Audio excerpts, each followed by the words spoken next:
자, 안녕하세요 학생 여러분. 자, 이번 시간 여러분들과 물리학을 배울 때 가장 기본이 되는 벡터에 대해서 한번 생각을 해볼게요. 이 벡터는 물리학에서 여러 분야에 아주 유용하게 쓰여요. 그리고 참 기발한 아이디어예요. 이 벡터를 처음에 생각해낸 분들은 아마 대단한 천재성을 가지고 있어요. 정말로 화살표와 간단한 연산을 통해서 우리가 물체 운동을 기술을 할 때 아주 효율적으로 사용을 할 수가 있어요. 정말로 중요한 개념 중에 하나예요. 자, 그래서 저는 이 벡터를 어떻게 할 거냐면은 이제 여기 가장 기본적인 문제, 정말 단순하잖아요. 여기 A 벡터, B 벡터 이렇게 두 개를 정해놓고 여기 보면은 1, 2, 3 여기 B 벡터는 3, 2, 1로 이렇게 썼어요. 그리고 I, J, K라고 하는 이거는 단위 벡터예요. 단위 벡터. 저렇게 되어 있는 두 가지 벡터를 다음과 같이 이렇게 한번 크기도 한번 구해보고, 그리고 벡터를 더하고 빼기도 해보고, 그리고 벡터에 이쪽을 뭐라고 읽어요? 내적 또는 스칼라 프로덕트라고 하죠. 그렇죠? 바로. 그리고 또 하나 이쪽은 벡터의 외적 또는 벡터 프로덕트라고 해요. 자, 여기나 그리고 또 하나 이것처럼 단위 벡터 그리고 세타에 대해서 이렇게 한번 구해볼 거예요. 여러분들이 저 정도로만 이렇게 가장 기본적인 문제를 알고 있으면은 여러분들이 상당히 유용하게 쓸 수가 있어요. 물리학이라고 하는 자체는 단순화를 시키는 거잖아요. 그러니까 여러분들도 단순화, 가장 기본적인 모델을 바탕으로 해서 근본적인 원리와 법칙을 이해를 하고 있으면, 또는 지금 같은 경우에는 이론의 전개를 이해를 하고 있으면 나중에 상당히 아까 설명했듯이 유용하게 많은 문제에 적용을 시킬 수가 있을 거예요. 자, 그러면 저는 이거를 단순히 산수로 풀지를 않고, 물론 여기는 벡터를 대수적으로 지금 해석을 하게 되어 있는 거예요. 벡터를 해석을 할 때는 크게 봤을 때 두 가지 방법이 있는 거죠. 하나는 대수적인 해석이 있는 거고, 또 하나는 기하학적인 해석이 있어요. 저는 이 문제를 그 두 가지 방법을 다 이용을 해서 여러분들한테 설명을 해줄 거예요. 그러면 여러분들이 아마 여러분들 정도면 정말로 잘 이해를 하고, 그리고 이거를 자연과학의 문제에 잘 적용시킬 수가 있을 거예요. 자, 그러면 먼저 이렇게 되어 있는데, 여기에서 우리가 먼저 기준틀을 하나를 정해보죠. 지금 여기 보면은 A 벡터, B 벡터가 있어요. 그리고 아까 제가 여기가 단위 벡터라고 했는데 이게 도대체 뭘 뜻하나 하는 거를 여기에다가 간단하게 해석 기하학적으로 그냥 그림을 그린다는 뜻이에요. 잠깐 그림을 그려볼게요. 자, 그러면 우리는 기준계를 어떻게 잡을 거냐면 지금 세 가지 이렇게 축을 잡을 거예요. 여러분들이 많이 봤던 거예요. 누워서 천장을 보면 돼요. 그러면 X축, Y축, Z축이 있잖아요. 바로 그거예요. 이렇게 잡아놓고 이쪽을 우리가 X, 이쪽을 Y축, 이쪽을 Z축이라고 이렇게 할 거예요. 그리고 여기에 붙은 거를 제가 단위 벡터라고 하잖아요. 유니트 벡터라고 하는 거. 단위 벡터는 어떻게 표현을 할 거냐면 X축의 단위 벡터는 크기가 1인 벡터예요. 그리고 방향성분을 갖는 거예요. 이쪽에다가 이렇게 표시를 해놓고 이쪽을 우리가 I를 쓴 다음에 여기에다가 이렇게 모자를 씌우면 돼요. 여기 모자는 여러 가지로 읽어요. 저기를 해치라고 읽어도 되고, 모자 같다고 해서, 또 하나는 지붕 같다고 해서 지붕. 여러분들이 집을 그림으로 그려봐요. 집을 그림으로 그리면 이렇게 지붕이 이렇게 있잖아요. 집이 있고, 그러니까 예를 들어서 이거잖아요. 지붕을 그리게 되면은 이렇게 집이 있고 이렇게 쓰잖아요. 그래서 여기를 지붕 같다라고 해서 루프라고도 읽어요. 루프. 모자 같다고 해서 해시라고도 읽고, 지금 지붕 같다고 해서 루프라고도 읽어요. 그리고 컴퓨터 키보드 같은 데서 보면은 거기에 이렇게 기호가 있어요. 우리가 우선 같은 거 할 때, 문자 보낼 때 이렇게 치잖아요. 여기 키보드에서 그거를 우리가 캐롯이라고 해요. 그래서 캐롯이라고도 이렇게 읽기도 해요. 어쨌든 의미하는 거는 단위 벡터를 뜻하는 거예요. 그래서 저는 X축을 이렇게 단위 벡터를 I로 붙였어요. 그리고 Y축을 이렇게 J로 이렇게 붙일 거예요. 그리고 이쪽에 Z축을 여기를 K로 이렇게 붙일 거예요. 이걸 우리가 단위 벡터라고 해요. 유니트 벡터라고 해요. 벡터처럼 보이게 돼요. 단위 벡터예요.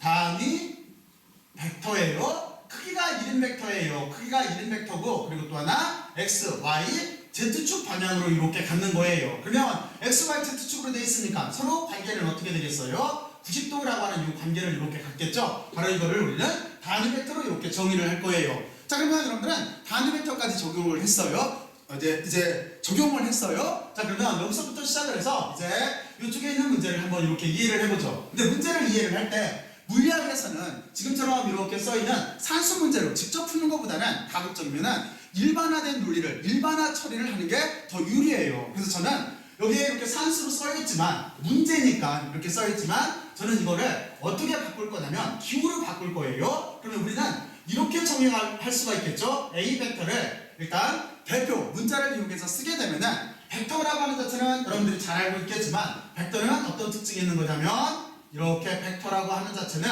기호는 만약에 A 벡터라고 한다면 A에다가 이렇게 벡터를 쓰면 돼요. 근데 이 벡터는 크기하고 이렇게 방향성분을 갖는 거예요. 크기에다가 방향성분을 갖는 거예요. 그러니까 기호로 쓰게 되면은 A의 크기는 우리가 A라고 이렇게 쓰면 돼요. 이렇게 써도 되고 또 하나 여기에다가 크기라는 걸 확실히 표시하기 위해서 이렇게 앱솔루트를 절대값을 이렇게 붙여주면 되는 거예요. 그리고 방향성분은 우리가 일반적으로 지금 여기에다가 모자를 씌웠잖아요. 그러니까 여기에다가 모자를 이렇게 씌우면은 벡터는 크기와 방향이 있다 라고 되는 이렇게 알 수가 있어요. 그리고 구별을 할 때 이쪽을 우리가 벡터라고 하는 거고 이렇게 쓴 거 이쪽을 우리가 스칼라라고 하는 거예요. 벡터는 크기와 방향이 있는 거고 스칼라는 뭐만 있는 거예요? 여기는 스칼라라고 하는 거예요.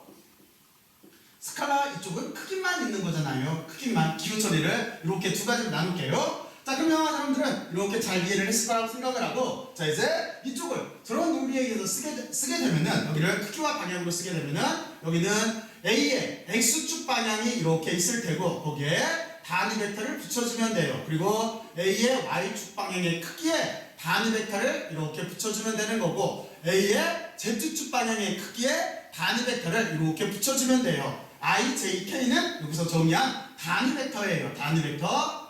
이렇게 단위 벡터예요. 자, 그리고 여기는 이렇게 구별을 해주면은 이렇게 기호로 구별을 해줄게요. 자, 그리고 B 벡터는 일반화시키면 어떻게 되겠어요? B 벡터라고 하는 자체도 여기는 B 벡터의 X축 방향의 크기가 이렇게 있겠죠. 같은 논리예요. 그리고 이쪽은 B 벡터의 Y축 방향에 여기가 J자를 써줘야 되겠죠. 이렇게 J로 크기가 있을 테고 그리고 여기에 B 벡터의 Z축 방향에 크기가 이렇게 있을 거예요. 방향성분이 이렇게 붙어서 있을 거예요. 자, 그러면 우리는 옆에 있는 이 숫자를 이렇게 일반화를 시켰어요. 우리는 이쪽이 일반화니까 여기에 이게 포함이 되는 거겠죠. 그렇죠? 이렇게 해놓고 나서 먼저 첫 번째 문제부터 다뤄볼까요? 첫 번째는 지금 뭐라고 되어 있냐면 A 벡터의 크기를 구하라고 되어 있어요. 그러면 이쪽에 A 벡터의 우리가 크기를 구하라고 되어 있는데 A 벡터의 크기라고 하는 자체는 우리가 크기는 뭘 생각하면 돼요? 피타고라스 정리를 생각을 하면 되겠죠? 그러면은 어떻게 돼요? 제곱해서 루트 씌우면 되겠죠? 바로 그거예요. 그러면 여기에서는 우리가 크기 말 그대로 크기니까 그러면 어떻게 써주면 되겠어요? 그러면 A 벡터의 크기라고 하니까 A 여기가 벡터예요. A 벡터의 크기라고 하는 자체는 우리는 이렇게 써주면 될 거예요. 저기서 보면은 A 벡터의 크기는 루트 씌운 거를 우리가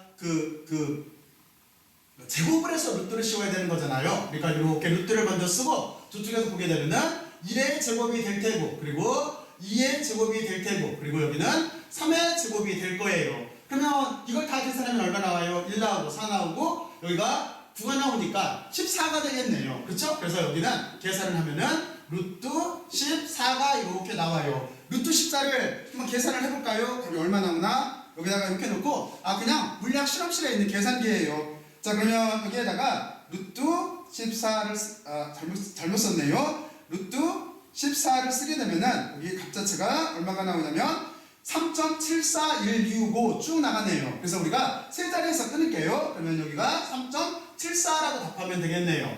3.74였죠? 74165 나가니까 1에서 반 울림을 해도 필요가 없으니까 3.74네요. 3.74를 이렇게 쓸게요. 자, 그러면 첫 번째 문제에 대한 답은 이렇게 구했어요. 여기 있는 것처럼. 자, 그러면 이제 두 번째 문제에 대한 답을 이렇게 찾아보죠. 그러면 두 번째 문제는 A 벡터, B 벡터를 더하거나 빼라고 돼 있어요. 그렇잖아요? 그러면 첫 문제를 풀 때 여기 그냥 A 벡터 그리고 또 하나 그냥 플러스 마이너스 같이 쓸게요. 플러스 마이너스 B라고 이렇게 쓰게 되면은 여기를 한꺼번에 이렇게 써서 이 값을 얼마니? 라고 이렇게 질문을 하고 있으면 이것도 우리가 먼저 물론 여러분들이 지금 잘 이해를 하고 있을 거예요. 하지만 이것도 먼저 기본적으로는 해석기하에서 먼저 생각을 해야 돼요. 다시 말해서 그림을 가지고 조금만 생각해보면 실제 어떤 구조를 가지고 있구나 하는 거를 우리가 금방 이해할 수가 있어요. 자, 그러면 다시 여기다가 그림을 그려볼까요? 그림을 그릴 때 이렇게 벡터를 A 벡터, B 벡터가 지금 3차원으로 되어 있는데 3차원은 우리가 그림으로 그릴 때 생각하기가 조금 어려워요. 그러니까 2차원으로 먼저 그린 다음에 3차원으로 확대를 할게요. 그래서 먼저 2차원으로 먼저 그릴게요. 여기에다가 여기 이렇게 참고로 해놓고 여기에다가 2D를 사용을 할 거예요.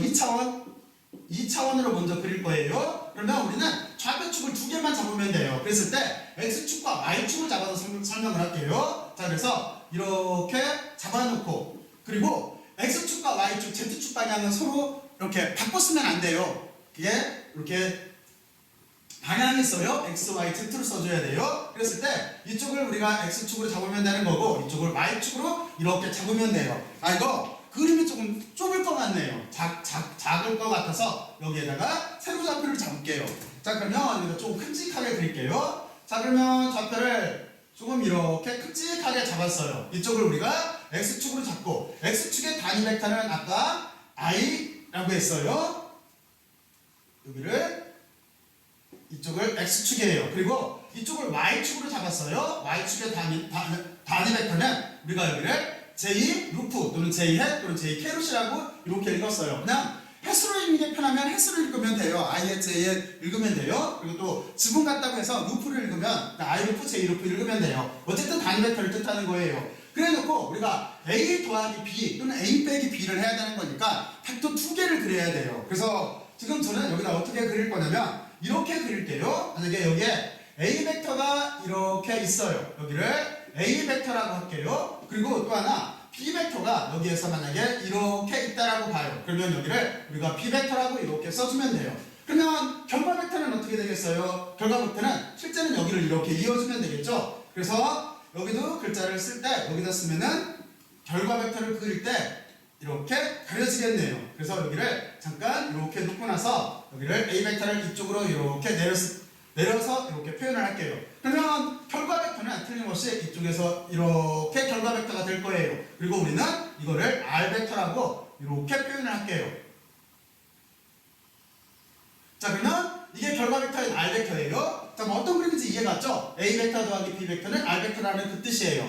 그러면 여기에다가 우리가 직접 한번 생각을 해보면 돼요. 여기를 우리가 정사형을 이렇게 시키고 이쪽도 점점점 해서 이쪽으로 이렇게 정사형을 시킬 거예요. 그러면 시키게 되면은 틀림없이 결과 자체가 어떻게 될 거냐면 이만큼 크기, 이 벡터의 A 벡터의 정사형된 크기는 여기서부터 여기까지일 거예요. 그래서 이쪽을 우리가 A에 X로 넣으면 되는 거고, 그리고 B 벡터도 여기서 점점점에서 정사형을 시키면은 여기서부터 여기까지일 거예요. 하지만 벡터는 아래쪽으로 평행이동을 해도 상관이 없어요. 벡터의 성격상. 그래서 여기는 틀림없이 이렇게 B 벡터의 X축 성분이 이렇게 될 거예요. 그러니까 여기서부터 이만큼은 B 벡터의 X축 성분이 될 테고, 이거는 A 벡터의 X축을 이쪽으로 이만큼 오게 될 거예요. 이런 식 그림이 될 거예요. 그렇죠? 여러분들 여기까지 그림 모양이 이해가 갔죠? 자, 그러면 이쪽도 뭐 파란 색깔로 그리면은 그게 이해하기가 쉬우면은 여기를 모양을 보기 위해서 하얀 색깔로 이렇게 바꿔줄까요? 여기까지는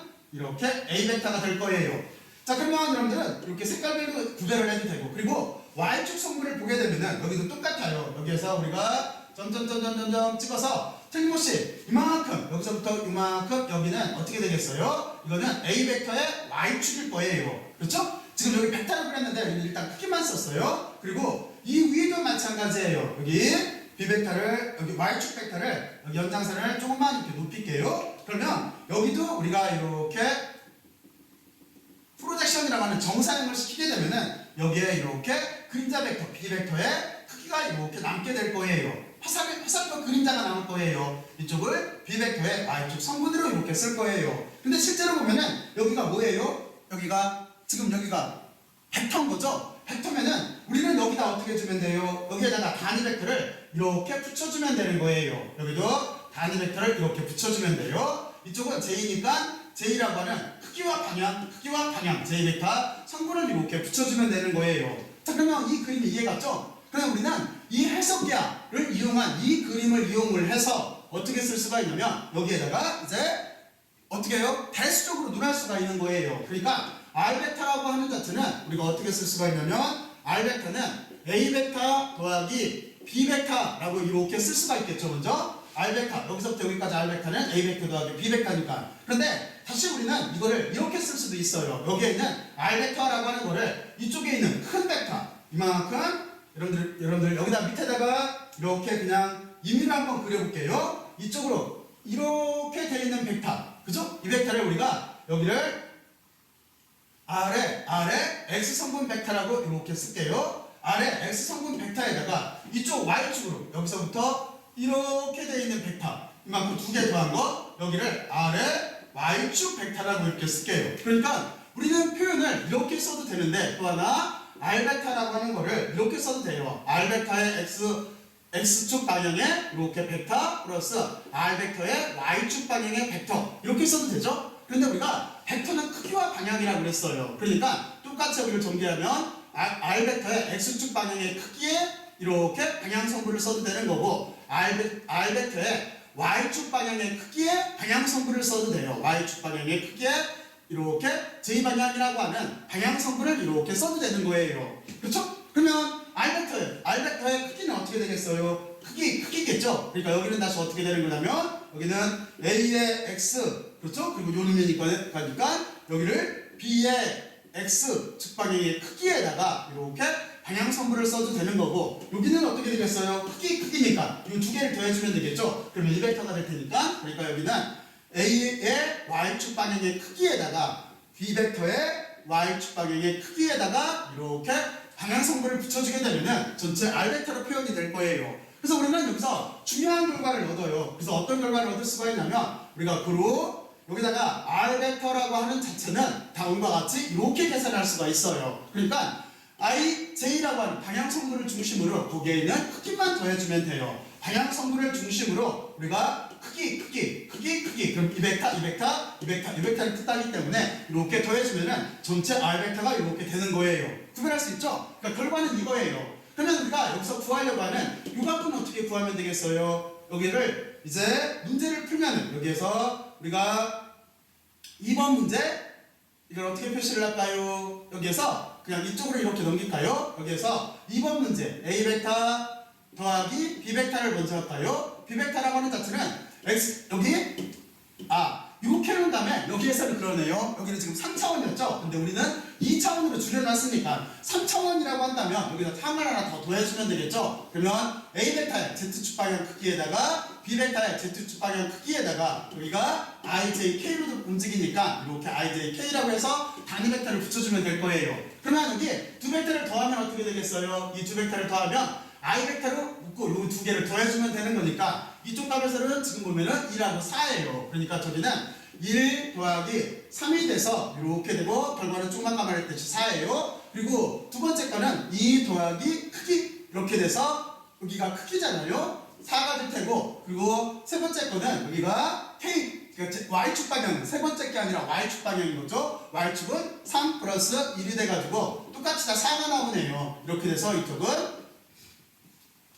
y축 방향에 단위 벡터를 붙이면 되겠죠? 그럼 여기는 어떻게 되겠어요? 여기는 구로 우리가 구하려고 하는 요 값 자체는 어떻게 나오는 거냐면 여기는 이쪽은 가로로 굳이 묶을 필요가 없죠? 가로로 묶을 필요가 없고 값 자체를 직접 쓰면은 여기는 4i hat 플러스 4j hat 플러스 똑같이 4k hat으로 이렇게 쓸 수가 있네요. 그렇죠? 이게 우리가 구하려고 하는 이렇게 두 벡터를 더했을 때예요.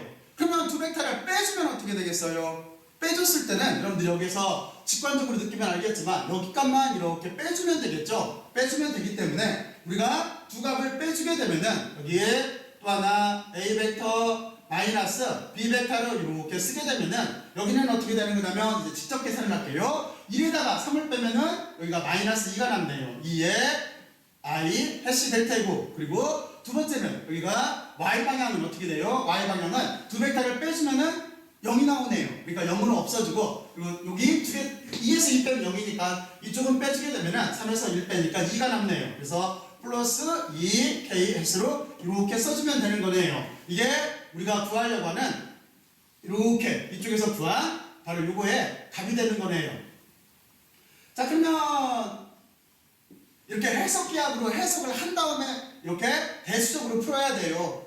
그렇잖아요? 이게 물리학이에요. 단지 이거를 대수적으로만 계산하면 의미부여를 못해요. 자 그러면 여러분들은 두 번째 문제까지 이렇게 풀었어요. 자 그러면 이제 또 하나 물리학에서 정말로 많이 쓰는 게 이 두 가지예요. 이 두 가지 그렇죠? 여기 내적, 외적이라고 있는데 실제 결과값이 여기는 스칼라가 나와요. 그래서 이쪽을 스칼라 프로덕트라고 하고 이쪽은 벡터가 나와요. 그래서 여기는 벡터 프로덕트라고 하는 거예요. 결과가 벡터가 나와요. 나와요. 여기는 스칼라가 나오고 이 두 가지는 여러분들이 정말로 중요해요. 그래서 여기는 반드시 이렇게 알고 있어야 돼요. 자, 그러면 저기에서 우리가 이제 세 번째 것부터 먼저 해보죠. 세 번째 여기다가 이렇게 놓고 나서 세 번째 어떤 걸 구해야 되는 거냐면 A 벡터 B 벡터라고 돼 있어요. 이 값을 이렇게 구해야 돼요. 그런데 이거는 우리가 여기를 읽을 때 여러 가지를 읽어요. 여기 도시라고 있잖아요. 그래서 여기를 도트 프로덕트라고도 하기도 하고, 그리고 이거를 내적이라고도 해요. 그리고 내적을 영어로 바꿔서 이너 프로덕트라고도 해요. 그리고 이 결과가 스칼라가 나오기 때문에 스칼라 프로덕트라고도 해요. 하여튼 여러 가지를 읽어요. 여러분들은 이제 그 중에서 편할 때를 읽으면 되고, 가급적이면 결과값을 알고 있으면 이 값을 덜 헷갈리기 때문에 그렇잖아요. 그래서 여기를 스칼라 프로덕트라고 저는 부를게요. 왜냐면 결과가 스칼라가 나와요. 자, 그래서 다음과 같이 이렇게 돼 있을 때 이 값을 어떻게 계산하면 되는 거냐면, 여기도 우리가 물리전개를 해보죠. 일단 여러분들이 알고 있는 게 있어요. 어떤 걸 알고 있는 거냐면 A 벡터 닷 B 벡터라고 하는 거는, 그리고 또 이 닷을 우리말은 점이라고 하기 때문에 점곱이라고 하죠. 점곱 그렇잖아요. 그래서 이렇게 두 벡터가 점곱으로 곱해져 있으면 여기는 구할 때 A 벡터의 크기에 B 벡터의 크기에 여기가 사인이에요, 코사인이에요. 그렇죠? 여기가 코사인 값이에요. 그래서 여기를 우리가 코사인 세타다라고 하는 걸 알고 있어요. 먼저 첫 번째 여러분들이 알고 있는 거는, 그런데 실제적으로 이게 무슨 뜻인가 하는 거는 여러분들이 기하학적으로 해석을 해보면 돼요. 이거를 어떻게 해석을 하면 되는 거냐면 그림을 그려보면 돼요. 예를 들어서 여기가 만약에 이쪽을 이렇게 B 벡터라고 잡고 이쪽을 이렇게 이 정도면 되겠네요. 그림을 조금 이해하기 쉽게 그리기 위해서 A 벡터라고 한다면 실제는 여기에서 이렇게 되는 거죠. 이쪽을 우리가 세타라고 한다면, 우리가 지금 보면은 A 벡터를 우리가 코사인 세타 하면 어떻게 돼요? 여기가 지금 정사형을 시키는 거예요. 정사형을 이렇게 시키게 되면은 이쪽으로 이렇게 그림자 벡터가 있을 거예요. 근데 이 그림자 벡터의 크기를 쓰라고 한다면 여기는 이렇게 코사인 값이 될 거예요. 근데 A의 어떤 벡터냐면 A의 코사인 세타로 이렇게 쓰면 될 거예요. 크기는. 그렇죠? 그러니까 A의 코사인 세타라고 하는 크기에다가 B 벡터의 크기를 이렇게 곱하게 되면은 유감이 나오는 거예요. 그렇죠? 그러면 반대로 이번에는 B 벡터를 A 벡터 쪽으로 프로젝션을 시키게 되면은 여기도 똑같아요. 그림자 벡터가 이쪽에서 이렇게 해서 이렇게 남겠죠? 물론 여기는 지금 직각이에요. 여기도 이렇게 직각이에요. 자, 그러면 이렇게 남았을 때 그러면 그림자 벡터는 이쪽으로 이렇게 될 거예요. B 벡터의 그림자 벡터는 그러면 이쪽은 어떻게 되겠어요? B의 똑같이 코사인 세타가 되겠죠. 그러니까 B 벡터의 코사인 세타에 A 벡터의 크기 여기를 이렇게 곱하면 AB의 코사인 세타, AB의 코사인 세타가 이렇게 되는 거예요. 이게 내적의 개념이에요. 그러면 이거를 물리에서는 어디다 쓸까요? 바로 이런 경우에요. 여러분들이 어떤 물체를 이동시킨다라고 생각을 해봐요. 이런 물체를 이동시켜요. 근데 지면으로 이렇게 평행하게 끌고 갈 수도 있지만, 이동시킬 수도 있지만, 이거를 이렇게 세타라는 각도를 주고 여러분들이 캐리어를 끌고 간다고 생각을 해봐요. 외국으로 여행을 가요. 그래서 짐을 이렇게 끌고 갈 때는 틀림없이 이렇게 된 걸 들어서 이렇게 움직여 가잖아요. 그때 이렇게 세타가 나와요. 그렇잖아요. 물리적으로 말하면 2를 구할 때 나와요. 그렇잖아요. 바로 그런 경우가 이 경우에 해당이 되는 거예요. 물체를 이렇게 각도를 주고 이렇게 이동시켜 갈 때가 바로 여기에 해당을 하는 거예요. 자, 그러면 여러분들은 이렇게까지 이해를 했어요. 그리고 또 하나, 물리에서 응용을 할 때는 아까도 말했지만 2일이라고 하는 거에 정의에서 여기가 쓰여요. 이는 그러면 우리가 물체를 움직일 때 어떻게 하면 되겠어요? 힘을 줘서 물체를 이동시키면 되겠죠. 그래서 여기가 어떻게 쓰면 되는 거냐면 2일이라고 하는 자체는 힘에다가 물체를 이렇게 이동시키면 되는 거예요. 그리고 여기에 점곱이 들어가요. 여기 점곱이 들어가요. 그리고 결과는 스칼라가 나와요. 아까 제가 스칼라라고 그랬잖아요. 그러니까 1은 스칼라 양인 거예요. 크기만 있는 거예요. 크기만. 자, 그러면 이렇게 하나, 여기가 중요한 개념이에요. 여러분들이 정말로 과학을 할 때 많이 쓰는 거예요. 제가 여기다 이렇게 표시해놓으면 벡터로 헷갈릴까봐 여기를 이렇게 지울게요. 여기에 도트 프로덕트가 들어가요. 자, 그러면 여러분들은 이렇게 두 번째 경우까지 알아봤고, 이제 저거를 좀 더 확대를 하면은 여기에 어떻게 쓸 수가 있냐면 이렇게 쓸 수가 있어요. 여기가 두 번째까지 알아봤는데, 이제 우리가 A 벡터, B 벡터를 보면은 여기에 단위 벡터가 있어요. 그래서 단위 벡터 결과에 대해서 잠깐 생각을 해야 돼요. 그래서 여기에서 공간을 확보하기 위해서 이쪽으로 잠깐 이렇게 가서 알아볼게요. 자, 그러면 세 번째로 우리가 알아볼 거는 단위 벡터 사이에 어떤 관계가 있나 하는 걸 볼게요. 그러면 이쪽은 이렇게 되겠어요. I 벡터가 두 개를 곱하게 되면은 실제는 곱하기가 여기 이렇게 곱하고 이렇게 곱하고 Z축도 X랑 곱하고 Y랑 곱하고 Z랑 곱하고 이걸 다 곱하면 되는 거잖아요. 그렇죠? 바로 그런 식으로 곱하면 돼요. 그랬을 때 우리가 처음에 이렇게 곱하게 되면은 여기에서 크기 부분도 곱하지만 이 두 개 단위 벡터도 곱하기로 만나요. 또 이쪽을 이렇게 곱하면 크기도 곱하지만 i와 j가 단위 벡터끼리도 곱하게 돼요. 그래서 그 두 가지만 알아볼게요. 그래서 i가 i하고 이렇게 내적 관계로 만나게 되면은 이 값은 얼마가 나올까요? 이 값은 어떻게 하면 되는 거냐면 이 값에서 나와요. 여기에서 왜냐면 a 도 b는 a의 크기에 b의 크기에 코사인 세타라고 그랬어요. 그러니까 여기는 a는 단위 벡터 크기가 1이라고 했으니까 1이 될 테고 뒷것도 1이 돼요. 1이 나와요. 11이 아니에요. 1이에요. 1이 나오고 코사인 세타는 몇 도일까요? 우리가 코사인 세타가 이렇게 들어가게 되어 있는데 코사인 세타는 지금 여기 i와 i가 만났기 때문에 같은 방향이에요. 그러니까 코사인 세타는 0도인 거예요. 그러면 코사인 세타 0도는 얼마예요? 그러면 코사인 그래프를 그려보면 되겠죠. 코사인이라고 하는 자체는 우리가 그래프를 그리게 되면은 여기 코사인 세타에 대한 그래프는 이렇게 움직일 거예요. 그렇죠? 그래서 여기가 0도, 여기가 90도예요. 또는 2분의 파이예요.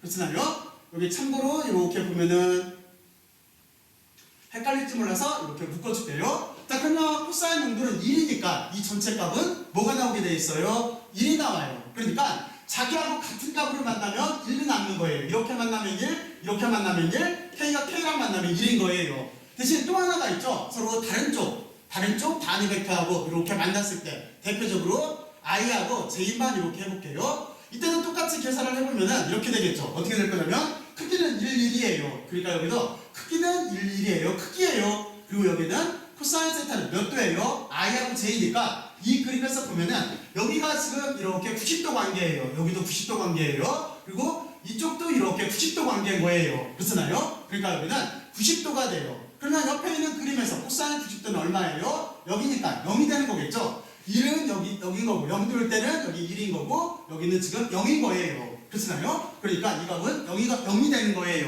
그러니까 무슨 얘기냐면 같은 값들이 만나면 살아남아요. 1로 i, j, k는 1로 살아남고 i가 j랑 만나든가 i가 k랑 만나게 되면 다 0으로 없어진다는 거예요. 그러면 여기에서 우리는 이제 네 번째 어떤 걸 추정할 수가 있어요? 여러분들은 여기에서 이제 결과를 하나 알 수가 있어요. 무슨 결과를 이렇게 알 수가 있냐면 A 벡터가 B 벡터라고 하는 거의 결과는 결국에 I가 I, J가 J, K가 K가 만났을 때만 살아남기 때문에 1이 되기 때문에 그럼 그것만 곱해주면 되겠죠? 그러니까 여기는 어떻게 될 수밖에 없냐면 A의 X에 B의 X 그리고 플러스 A의 Y에 B의 Y 그리고 플러스 A의 Z에 B의 Z라고 하는 크기만 남아요. 나머지 값들은 다 0으로 바뀌어요. 이런 중요한 결과를 알 수가 있어요. 그러니까 논리를 하나하나 전개해보면 이렇게 유도할 수가 있어요. 자, 그러면 이렇게 해놓고 나서 우리가 이제 계산을 해보죠. 계산을 해서 그리고 이렇게 쓰고 나서 우리가 구하려고 하는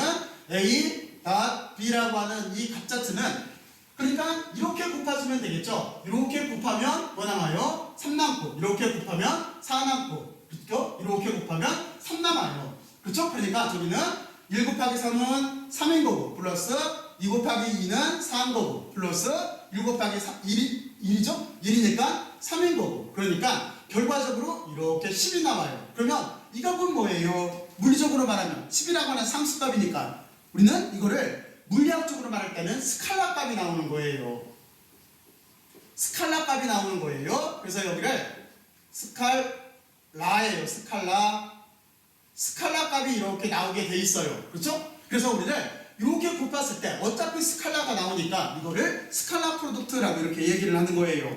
그러면 나중에 덜 헷갈려요. 나중에 아차하는 순간에 잘못 계산해서 여기에 벡터를 붙이게 되면 단위 벡터를 붙이게 되면 실제는 잘못 계산한 거죠. 왜냐면 스칼라가 나와야 되는 거니까. 그렇잖아요? 그래서 다음과 같은 결과가 이렇게 나와요. 자, 그러면 여러분들은 이제 여기에서 도트 프로덕트라고 하는 스칼라 프로덕트에서 알아봤어요. 그리고 정말로 중요한 거는 아까도 말했지만 1의 정의에 쓰인다라고 하는 거를 우리는 반드시 알고 있어야 돼요. 이게 1의 정의예요. 자, 그러면 여기까지 이렇게 알아보고 나서 이제 어떤 게 남았어요? 여기에는 또 다른 중요한 게 나왔어요. 외적이라고 하는 거. 다시 말해서 벡터 프로덕트예요. 저것도 말 그대로 결과가 벡터가 나오는 거예요. 그래서 우리가 저기를 벡터 프로덕트라고 해요. 그러면 공간을 여기다 쓰면 되겠네요. 여기쯤에다가 이렇게 4번이죠. 4번 쓰고 여기에 A 벡터 그리고 여기가 크로스 B 벡터라고 이렇게 해요. 여기도 지금 제가 크로스라고 했잖아요. 그래서 여기를 크로스 프로덕트라고도 해요. 그리고 이 크로스를 우리말로는 가위라고 해서 가위곱이라고 해요. 여기를 점 같다고 해서 점곱이라고 했잖아요. 근데 여기는 가위 같다고 해서 가위곱이라고 해요. 그래서 크로스 프로덕트 가위곱 또나 여기를 외적이라고도 해요. 그리고 외적을 아우터 프로덕트라고도 해요. 그래서 여기를 아우터 프로덕트라고도 해요. 그런데 여기는 결과값이 벡터가 나와요. 그래서 저는 여기를 벡터 프로덕트라고 읽을 거예요. 자, 그러면 이렇게 됐고 열 값을 구하려면 어떻게 구하는 거냐면 아까 앞에서 내적을 구할 때 다시 말해서 스칼라 프로덕트를 구할 때처럼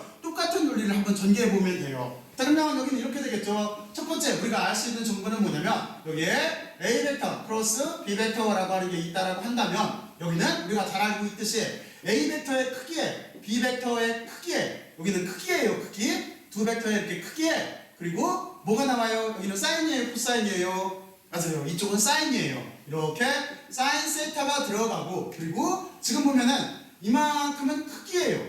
그런데 얘는 벡터예요.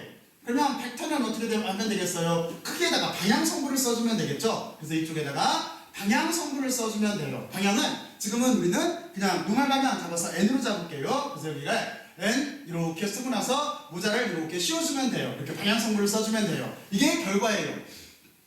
자, 그러면 여러분들 여기까지 이렇게 잘 이해를 하고 있죠? 자, 그러면 이것도 우리가 기하학적 구조를 한번 알아보죠. 이렇게 해놓고 나서 여기를 만약에 이렇게 그리고 여기를 A 벡터라고 하고 그리고 이쪽을 이렇게 B 벡터라고 할게요. B 벡터라고 하면은 그리고 여기를 세타라고 할게요. 그러면 우리가 사인 세타라고 하는 자체는 지금 보면은 어디를 뜻하는 거냐면 바로 여기를 이렇게 뜻하는 거예요. 그렇죠? 여기가 A 벡터에 이렇게 사인 세타가 이렇게 되는 거예요. 여러분들 모양 보이죠? 그렇죠? 여기가 A 벡터의 사인 세타예요. 그럼 A 벡터의 사인 세타에다가 B 벡터의 크기를 이렇게 곱하게 되면은 A, B의 사인 세타가 되는 거죠. 그러니까 그 부분은 뭘 뜻해요? 이 부분은 평행사변형의 넓이를 뜻하는 거죠. 그래서 다시 말해서 A, B 사인 세타라고 하는 거는 우리가 평행사변형의 넓이를 뜻하는 거예요.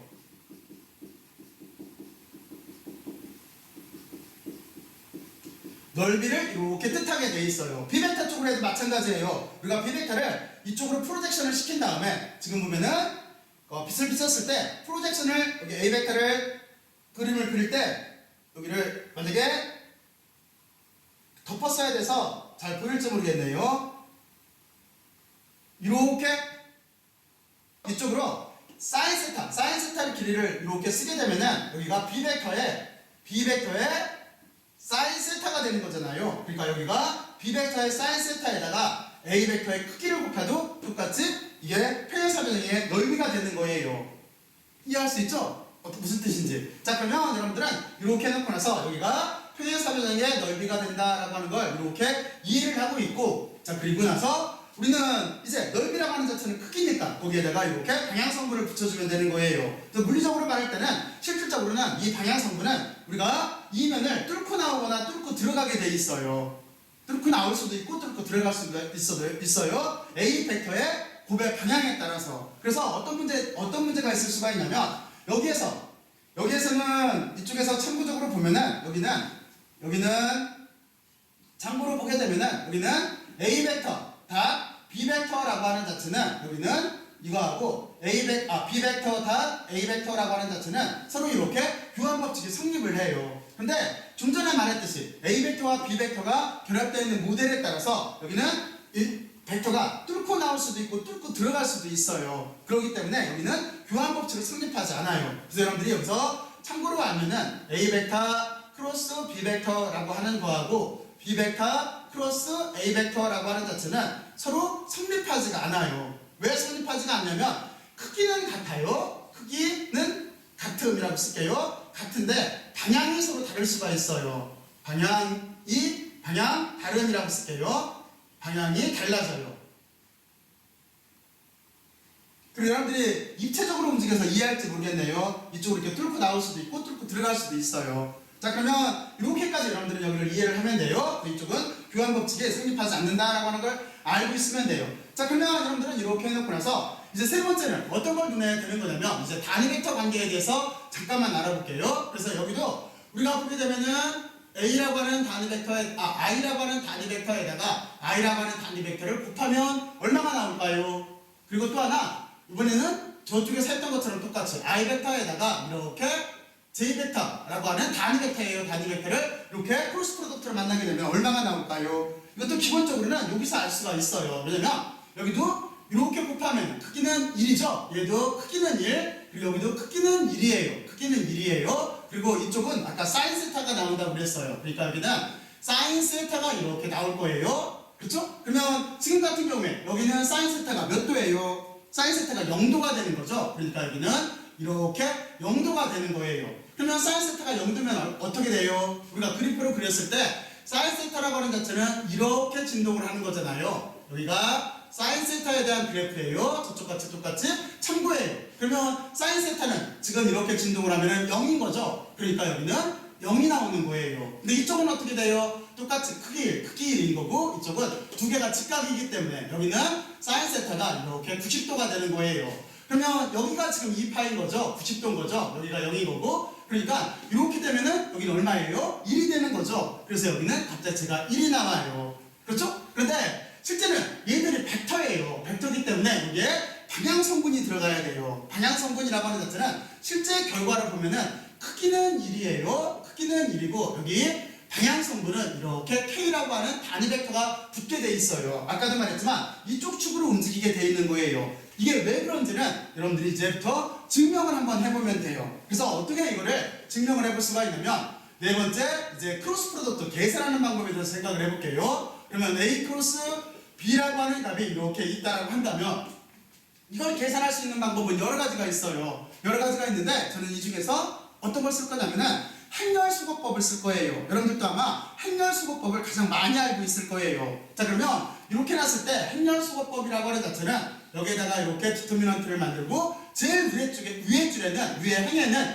단위 벡터를 쓰면 돼요. 지금 I, J, K라고 하는 단위 벡터를 쓰면 돼요. 그리고 두 번째 줄에는 어떤 걸 쓰는 거냐면 A 벡터의 크기를 쓰면 돼요. 그리고 세 번째 줄에는 B 벡터의 크기를 쓰면 돼요. 왜냐면 이걸 바꿔 쓰면 안 돼요. 왜냐면 이쪽에서 교환 법칙이 성립하지 않는다고 그랬어요. 그렇잖아요? 방향이 달라진다고 그랬어요. 또 이쪽도 쓰게 되면은 두 번째 행에는 A 벡터의 크기 이렇게 A, Y, A 벡터의 대축 방향의 크기 성분을 쓰면 되는 거고 그리고 세 번째 행에는 B 벡터의 크기 성분을 이렇게 써주면 돼요. 여기가 B죠? B 벡터의 크기 성분들을 이렇게 써주면 되는 거예요. 이 크기 성분이라고 하는 자체는 여기에 있는 요 값이에요. 그렇죠? 요 값을 여기다 이렇게 써주면 되는 거예요. 자, 그러면 이거에 따른 계산은 어떻게 하는 거냐면 이거는 아주 간단해요. 수급법이라고 하는 자체는 여러분들이 이렇게 생각을 하면 되겠죠? I라고 이렇게 먼저 첫 번째 X축 방향의 단위 벡터를 계산을 할 거예요. 그러면 여러분들은 I를 중심으로 이렇게 지우면 돼요.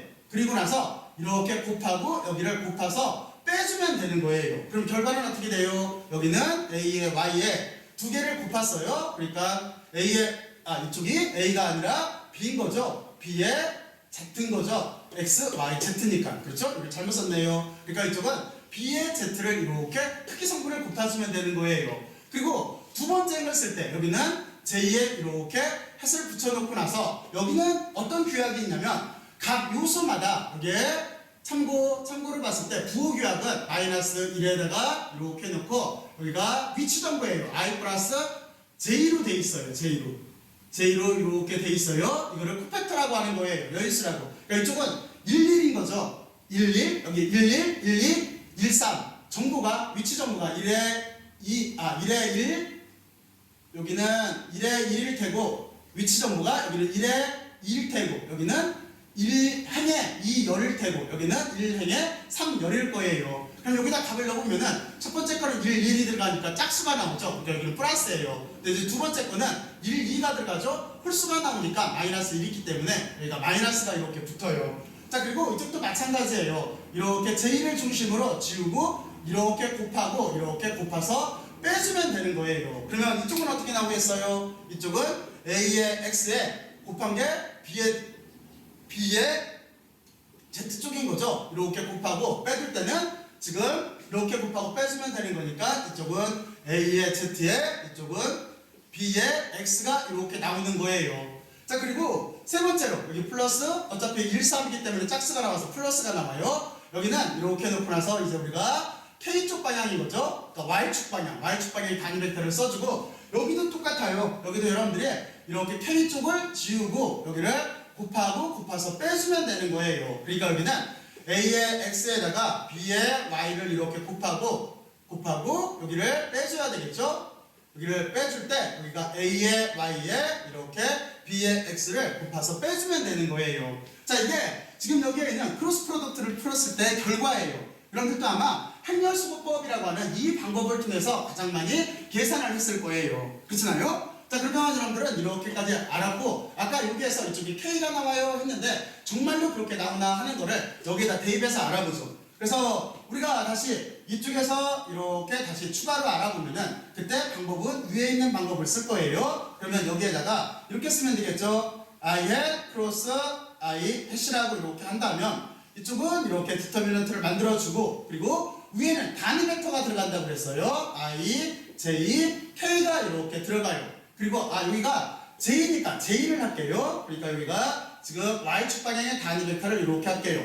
자, 그러면 첫 번째는 얘의 크기라고 했어요. 이거는 X축 방향 성분이니까 여기는 1 그리고 0, 0이 나올 거예요. 그리고 여기는 Y축 방향이에요. 그러니까 여기는 0, 1, 0이 나올 거예요. 그러면 이 값을 계산을 하게 되면은 우리가 I쪽을 계산을 하게 되면은 I쪽을 지우고 곱하면 이렇게 곱해서 빼주면 0이 나오죠. 그리고 J축 방향을 계산을 해주면 J축 방향은 어떻게 돼요? 이렇게 지우면 곱해서 빼주면 0이 나오죠. 여기도 0이 나와요. 그리고 우리가 플러스 K방향을 계산을 해주면 K방향 그러면 K를 중심으로 이렇게 지우면 되겠죠. 여기 1이 남네요. 0이 남네요. 그래서 여기는 1이 이렇게 나오게 돼 있어요. 그래서 결과적으로 보면은 여기는 이렇게 크기가 1이고 이렇게 방향성분을 갖는 K 해시 이렇게 나오게 돼 있어요. 그래서 결과는 다음과 같이 이렇게 나와요. 우리가 이런 식으로 이렇게 증명을 해보면 돼요. 자, 그러면 우리는 이런 식으로 이렇게 풀린다라고 하는 걸 알았고 이제 저기에 있는 문제를 한번 풀어볼게요. 문제는 어떻게 되는지. 자, 그래서 이런 논리에 의해서 바로 우리가 여기에다가 A 크로스 B라고 하는 답을 저쪽 문제를 풀면은 여기서 풀었던 거하고 똑같아요. 그러면 여기는 이렇게 단위 벡터가 I, J, K라고 하는 단위 벡터가 들어갈 테고 A 벡터의 크기는 여기서 1, 2, 3인 거죠. 그리고 B 벡터는 3, 2, 1인 거죠. 그러니까 여기는 1, 2, 3이 들어가는 거고 B 벡터의 크기는 3, 2, 1이 들어가는 거예요. 그래서 여러분들이 이걸 똑같이 풀게 되면 I 벡터의 단위 벡터가 이렇게 있으면 여기는 이제 이렇게 지울게요. 그럼 이렇게 곱하고 빼주면 돼요. 그러면 2에다가 여기 2에다가 6을 빼주면 얼마가 나와요? 이쪽을 한 번에 쓸 수 있겠네요. 2에다가 6을 빼주면 마이너스 4 이렇게 X축 방향의 성분이 나와요. 그리고 또 하나 이쪽에다가 J벡터 쪽을 이렇게 쓰면은 여기에 원래 마이너스가 붙어 있어요. J벡터를 이렇게 지우고 곱해서 빼주면 1 곱하면 1인 거고 빼주면은 9에 여기가 마이너스 9예요. 근데 9에서 1을 빼면은 8인데 1에서 9를 빼면은 마이너스 8인데 그죠? 그런데 마이너스가 있기 때문에 플러스 8로 이렇게 바뀌네요. 자, 그리고 K방향은 어떻게 되는 거냐면 K방향은 이렇게 지웠으면 2 그죠? 이쪽은 6이니까 2에서 6을 빼주면 마이너스 4가 남네요. 여기도 마이너스 4네요. 마이너스 4라고 해서 값 자체는 다음과 같이 이렇게 계산할 수가 있네요. 그렇죠? 그러니까 여러분들이 다음과 같이 이렇게 쉽게 계산할 수가 있어요. 그리고 이쪽은 우리가 어디에다가 쓸 수가 있을까요? 제일 중요한 건 바로 그건 거죠. 이쪽은 우리가 아까 여기가 1의 정의를 해서 여기를 쓴다라고 한다면 이게 엄청나게 중요하다고 그랬잖아요. 그러면 여기는 여기가 돌아가는 물체예요. 여러분들이 만약에 이쪽을 평면이라고 생각을 해봐요. 여기가 평행사변형이 있다라고 해서 여기를 평면이라고 생각을 하고 여기가 축이라고 생각을 해봐요. 회전축이라고 생각을 해봐요. 그러면 이 물체는 회전해서 움직이게 될 거예요. 다시 말해서 어떤 이 평면을 이렇게 되어 있는 이 평면을 제가 이렇게 들게요. 이렇게 들고 이쪽에 회전축이라고 한다면 이 회전축을 중심으로 얘는 이렇게 회전하게 될 거예요. 그렇죠? 이해가죠? 회전하게 될 거예요. 이 회전은 시계 방향으로 돌 수도 있고 반시계 방향으로 돌 수도 있어요. 그렇잖아요? 바로 이런 식 모델이 되는 거예요. 자, 그러면 여러분들은 그거를 우리가 토크라고 해요. 그래서 여기에 정말로 중요한 건 뭐냐면 토크의 정의에 이게 쓰여요. 벡터 프로덕트가. 토크는 타우라고 이렇게 써요. 여기를 타우라고 읽어요. 타우라고 이렇게 있고 타우도 벡터예요. 그리고 여기는 8의 힘이에요. 이제 나중에 이게 무슨 소리인지는 제가 나중에 다시 설명을 해줄게요. 토크를 배울 때. 그래서 여기는 이렇게 R이라고 하는 회전축까지 거리, 작용점부터 회전축까지 거리에다가 힘을 이렇게 곱해주면 되는 거예요. 이걸 우리가 토크라고 해요. 토크라고 해요. 바로 여기에 쓰여요. 이게 엄청나게 중요해요. 여러분들이 지금 알고 있는 이 개념이. 그래서 하나는 일의 정의에 쓰이고 하나는 토크의 정의에 쓰인다. 토크 또는 우리말로는 돌림힘이라고 해요. 돌림, 힘의 정의에 쓰인다라고 하는 걸 여러분들이 이렇게 알고 있어야 돼요. 자, 그러면 여러분들은 여기까지 이렇게 알아봤고 이제 여기에서 이제 두 가지가 더 남았네요. 단위 벡터 그리고 세타가 남았네요. 이거는 어디에다 할 수 있을까요? 먼저 여기서 단위 벡터를 여기다가 이렇게 놓고 나서 5번을 여기에서 해결을 하죠. 해결할 수 있을까? 여기다가 5번을 이렇게 놓고 5번을 여기다 쓸게요. 먼저 A의 단위 벡터를 구하라고 했는데 이걸 우리가 써보면 알아요. 왜냐면 이 값을 계산을 이렇게 하라고 했는데 이건 이렇게 생각할 수가 있겠죠. 어떻게 하냐면 이쪽에서 그랬어요. 벡터라고 하는 자체는 벡터는 크기에다가 방향을 곱하면 된다고. 그러니까 조식에 의해서 여기는 이렇게 쓸 수가 있겠죠. A의 단위 벡터는 A 벡터의 크기를 가지고 뭘 나눠주면 돼요? 저기에 있는 것처럼 나눠주면은 벡터를 나눠주면 되는 거예요. 이렇게 벡터를 나눠주는 거로 정의를 할 수가 있어요. 여기 이렇게 정의를 할 수가 있어요. 그러면 우리는 결과를 어떻게 쓸 수가 있겠어요? 여기에 결과를 우리가 저쪽에서 구하라고 하는 결과는 이렇게 쓸 수가 있겠죠. 여기는 정의니까 이렇게 묶어줄게요. 그렇죠? 자, 그러면 이쪽은 이렇게 쓸 수가 있겠죠. A 벡터의 여기는 크기예요. 여기가 A 벡터의 크기예요. A 벡터의 크기는 지금 이 값에서 얼마였었어요? 아까 구했어요. A 벡터의 크기는 제일 먼저 여기서 구했죠. A 벡터의 크기는 3.74였었어요. 그러니까 여기는 3.74에다가 3.47이 아니라 74죠? 74라고 이렇게 쓰고 그리고 위에다가 A 벡터를 써주면 돼요. A 벡터는 이게 A 벡터인 거죠. 그러니까 이쪽은 어떻게 써주면 되는 거냐면 여기는 I 플러스 2였죠? 2, 3이었죠? 2의 J 그리고 플러스 3의 K 방향으로 이렇게 써주면은 이게 우리가 구하려고 하는 A 벡터의 이렇게 단위 벡터가 되는 거예요. 자, 그러면 여러분들은 5번까지 이렇게 풀었어요. 그리고 마지막 6번에 세타를 구하라고 되어 있네요. 6번에 이렇게 세타는 얼마니? 하고 물어보고 있는데 이것도 각도 같은 것도 여러분들 쉽게 구할 수가 있잖아요. 이 세타는 어디서 구하면 될까요? 여기에서 구하는 게 편해요. 자, 그래서 저쪽 식을 쓰게 되면은 바로 이런 식으로 우리가 계산을 할 수가 있어요. 그래서 여러분들이 지금 여기다 놓은 이 이게 벡터의 가장 기본적인 문제예요. 그러니까 여러분들이 적어도 이 정도는 반드시 알고 있어야 돼요. 그리고 아까 제가 초기에 설명을 했듯이 우리가 단지 이런 문제를 풀 때 단순히 산수 계산을 하면 안 돼요. 산수 계산을 하면 안 되고 정말로 위력적인 건 뭐냐면 다음과 같이 이렇게 그림을 통해서 여러분들이 귀학적 구조로 귀학적 구조로 생각을 하는 거를 해석기하기라고 해요. 르네 데카르트 여러분들 알잖아요. 나는 생각한다, 고른 나는 존재한다. 그분 르네 데카르트, 프랑스의 아주 위대한 대자연 철학자, 그분이 만들어낸 방법이에요. 그분이 해석기하게 창시하는 거잖아요. 그래서 우리는 단지 숫자로서 생각하는 게 아니라 이렇게 해석기학으로 전환을 해서 얘를 대수적으로 전개를 할 수 있다라고 하는 점을 꼭 숙지를 하고 여러분들도 다음과 같이 해석기학을 통해서 이 문제를 이렇게 논리 전개를 시킬 준비를 하고 있어야 돼요. 그리고 여러분 정도면 여기를 정말 잘할 수가 있을 거예요. 자, 그러면 이 정도는 여러분들이 반드시 알고 있어야 돼요. 그리고 벡터는 물리학에서 정말로 중요하게 쓰여요. 저 화살표 하나, 여기 있는 이 화살표 하나가 정말로 위력적으로 쓰여요. 모든 거는 이렇게 화살표로 그림으로 그리면 돼요. 힘도 그림을 그리면 돼요. 힘도 여기서 보면은 힘도 그림으로 그리면 되는 거고, 뭐 A를 힘이라고 한다면 힘으로 바꾸면 되는 거고, 여기가 이동거리라고 한다면 이동거리도 벡터로 바꾸면 되는 거예요. 그러면 우리는 거기에 따른 결과값을 얻게 돼 있어요. 그만큼 벡터는 중요해요. 이쪽에 똑같이 이쪽에 2에 대한 정의, 그리고 여기 돌림일 때도 마찬가지예요. 돌아갈 때도. 자, 그러면 여러분들은 이 부분에 대해서 반드시 숙지를 해주길 바래요. 자, 그러면 열심히 들어서 고맙고 수고들 많이 했어요. 수고들 했어요.